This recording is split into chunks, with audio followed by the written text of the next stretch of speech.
మీ life partner అంటే మీ husband కానీ మీ wife కానీ వాళ్ళు ఇమోషనల్గా డౌన్గా ఉన్నప్పుడు వాళ్ళని బయటికి లాగడానికి ఆ ఎమోషన్స్ డౌన్ నుంచి బయటికి తీసుకురావడానికి వాళ్ళకి కావాల్సింది సొల్యూషన్స్ కాదు, లాజిక్స్ కాదు, అలాగే మాటలు కూడా కాదు. వాళ్ళకి కావాల్సింది ఇమోషనల్ సపోర్ట్. వాళ్ళతో ఎంపథెటిక్‌గా ఉండడము, ఎంపతితో కనెక్ట్ అవ్వడం. అంటే వాళ్ళకి కావాల్సింది ఓదార్పు, వాళ్ళ భుజాన్ని తట్టి వాళ్ళ బాధని పంచుకోవడం.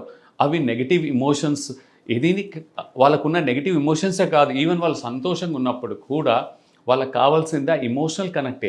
వాళ్ళ సంతోషాన్ని పంచుకోవడము, అలాగే వాళ్ళు నెగెటివ్ ఎమోషన్‌లో సాడ్‌గా ఉన్నా, స్ట్రెస్‌ఫుల్‌గా ఉన్నా, వాళ్ళ సాడ్‌నెస్‌ని, వాళ్ళ స్ట్రెస్‌ని పంచుకోవడం. దీన్నే ఎమోషనల్ కనెక్ట్ అంటారు. సో, ఇక్కడ ఎమోషనల్ కనెక్ట్ అంటే టెక్నికల్‌గా ఏంటంటే ఏం లేదు. మీ లైఫ్ పార్ట్నర్‌కున్న ఎమోషన్స్‌తో మీరు మ్యాచింగ్ అండ్ మిర్రరింగ్ చేయాలి. అంటే వాళ్ళు ఏ వైబ్‌లో ఉంటే అదే వైబ్‌లోకెళ్ళి మీరు వాళ్ళని కనెక్ట్ అవ్వాలి. అంటే ఎవరైనా బాగా సంతోషంగా ఉన్నారనుకో, ఆ టైంలో మీరెళ్ళేసి స్ట్రెస్‌ఫుల్‌గా మీ ప్రాబ్లమ్ ఎళ్లి చెప్పారనుకో, వాళ్ళ సంతోషం కాస్త ఆవిరైపోతుంది. గుర్తుపెట్టుకోండి, లైఫ్‌లో హ్యాపీ మూమెంట్స్, సంతోషమైన మూమెంట్స్ రేర్‌గా వస్తాయి. అలాంటి మూమెంట్ మీ లైఫ్ పార్ట్నర్‌కి వచ్చినప్పుడు ఆ టైంలో మీరెళ్ళేసి దాన్ని ఆవిరి చేయకూడదు.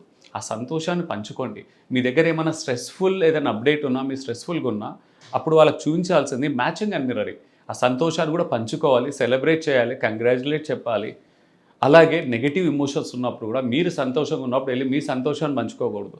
వాళ్ళకున్న నెగెటివ్ ఎమోషన్స్‌తో మ్యాచ్ అండ్ మిర్రర్ చేసి వాళ్ళతో ఎంపథైజ్, సింపథైజ్ అండ్ ఎమోషనల్‌గా కనెక్ట్ అవ్వాలి. దాంట్లోనే ఉంది power. Emotional connect can bridge any problems.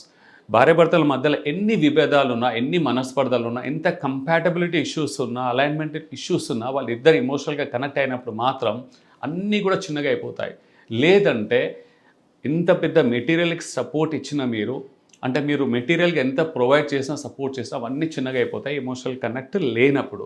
So, emotion speaks way louder than words. అందుకే మీరు వాళ్ళ ఎమోషన్స్‌తో కనెక్ట్ అవ్వాలి. అప్పుడే మీ లైఫ్ చాలా హ్యాపీగా, స్ట్రాంగ్‌గా ముందుకెళ్తుంది. Stay blessed and stay connected.